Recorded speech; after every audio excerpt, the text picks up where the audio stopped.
अस्सलाम वालेकुम स्टूडेंट्स। उम्मीद है आप सब खैरियत से होंगे। और आपने फ़िज़िक्स का जो है वो लर्निंग स्टार्ट की है अभी कि नहीं की?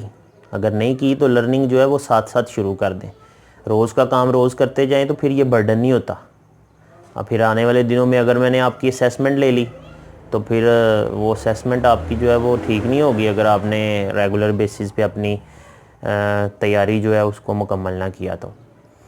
अच्छा, हमने लास्ट टाइम जो है वो ब्रांचेस ऑफ फ़िज़िक्स की बात की थी और कुछ ब्रांचेस हमने डिस्कस की थी, कुछ अभी बाकी हैं जो हमने आज जो है वो डिस्कस करनी है।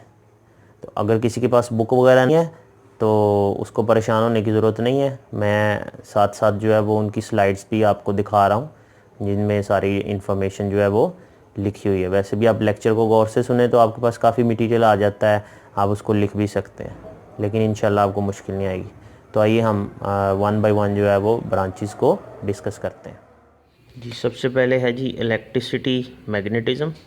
इसमें हमने स्टडी क्या करना होता है कि जो चार्जेस हैं, नेगेटिव और पॉजिटिव चार्जेस हैं, उनकी मोशन को डिस्कस करना है और उनके इफ़ेक्ट्स, जब किसी बॉडी पे चार्ज आता है तो क्या होता है या इनकी मूवमेंट कैसे होती है और इनका मैग्नेटिज़म के साथ क्या रिलेशनशिप है, ये सब कुछ हमने डिस्कस करना है।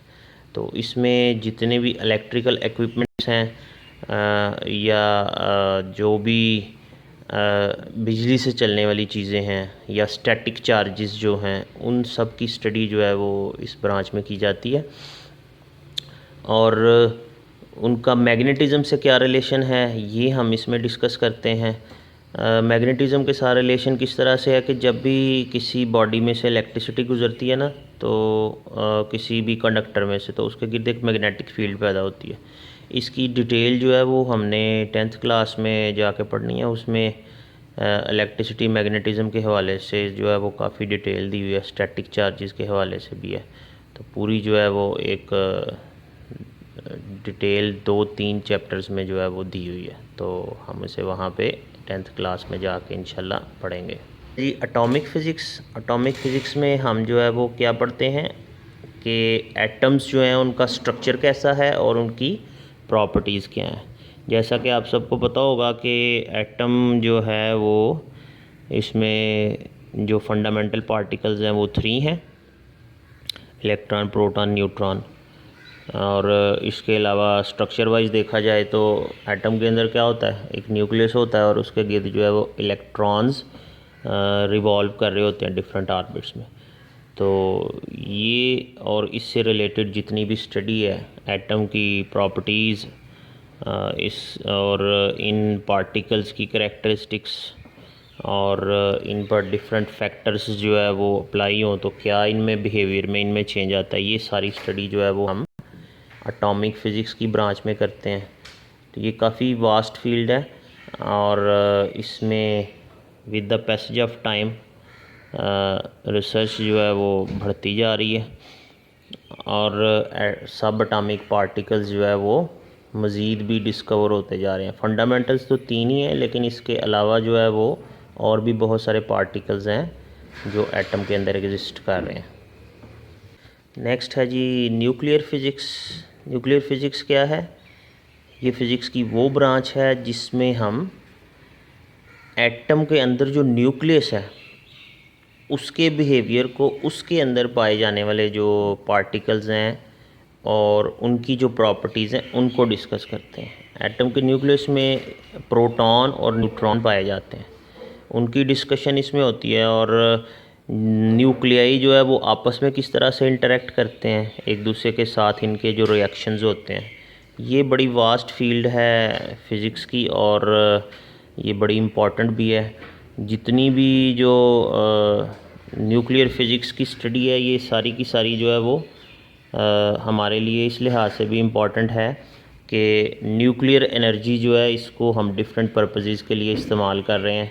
फिशन रिएक्शन, फ्यूजन रिएक्शन, ये न्यूक्लियाई के आपस में रिएक्शंस हैं, तो ये सब कुछ हम इसमें डिस्कस करते हैं। तो न्यूक्लियर एनर्जी को हम यूज़ करते हैं इलेक्ट्रिसिटी जनरेशन में भी। इसके अलावा जो जिसे हम न्यूक्लियर वेपन कहते हैं, जैसे एटम बम है, वो भी जो है वो इसी फील्ड में रिसर्च की बेस पे बना हुआ है। नेक्स्ट है जी प्लाज्मा फिज़िक्स। आप लोगों ने अक्सर सुना होगा कि मैटर जो है वो 3 स्टेट्स में एग्जिस्ट करता है, सॉलिड, लिक्विड और गैस में। लेकिन ऐसा नहीं है, मैटर की एक 4th स्टेट भी होती है जिसको हम प्लाज्मा बोलते हैं। तो ये जो प्लाज्मा होता है ये बेसिकली मैटर किस फॉर्म में होता है, आयनिक स्टेट में होता है। जब वेरी हाई टेम्परेचर पे पहुंच जाता है मैटर, तो ये जो है वो आयंस में जो है वो कन्वर्ट हो जाता है। तो इस फॉर्म में जो है वो हम मैटर की स्टेट को कहते हैं प्लाज्मा। जो स्टार्स हैं इनके अंदर जो मैटर है वो प्लाज्मा की स्टेट में है, क्योंकि ये वेरी हाई टेम्परेचर होता है। सन के अंदर जो मैटर है वो सारे का सारा प्लाज्मा की स्टेट में है। तो इसके अलावा किसी भी मैटर को हाई टेम्परेचर पे ले जाएं तो इसके जो स्ट्रक्चर है उसमें आयंस आ जाते हैं, तो उसे हम प्लाज्मा कहते हैं। तो प्लाज्मा स्टेट की स्टडी, इसकी प्रोडक्शन और इसकी प्रॉपर्टीज़, ये कैसे प्रोड्यूस होता है, फिर इसकी करैक्टरिस्टिक्स क्या होती हैं, ये तमाम स्टडी जो है अगर हम फ़िज़िक्स में रहते हुए कर रहे हैं तो that would be called plasma physics. Next है जी जियो फिज़िक्स। जियो का मतलब आपको पता होगा, एक तो जियो चैनल है ना, तो जियो का वैसे मतलब होता है अर्थ।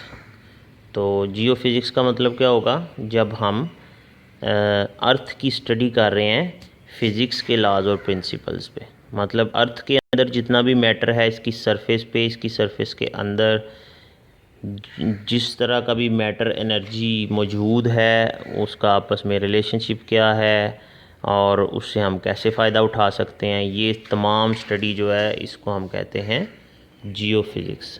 जियो फिज़िक्स जो है ये बड़ी इम्पॉर्टेंट ब्रांच है फ़िज़िक्स की, और इसी की बेस पे जो है वो हम दूसरे जो प्लैनेट्स हैं उनकी भी जो है वो स्ट्रक्चर को और देखते हैं। इसके अलावा अगर हम स्पेसिफ़िकली अर्थ की बात करते हैं तो अर्थ के इंटरनल टेम्परेचर के बारे में, डिफरेंट जगहों पे कैसे कैसे है, वाटर जो है वो कैसे अंडरग्राउंड एग्जिस्ट करता है, मिनरल्स जो है वो कैसे एग्जिस्ट करती हैं नीचे, ये तमाम स्टडी जो है वो जियो फिज़िक्स में आती है, और ये भी बड़ी इम्पोर्टेंट ब्रांच है फ़िज़िक्स की। ये टॉपिक जो है वो ब्रांचेस ऑफ फ़िज़िक्स वाला जो टॉपिक है वो आपका फ़िनिश हो गया।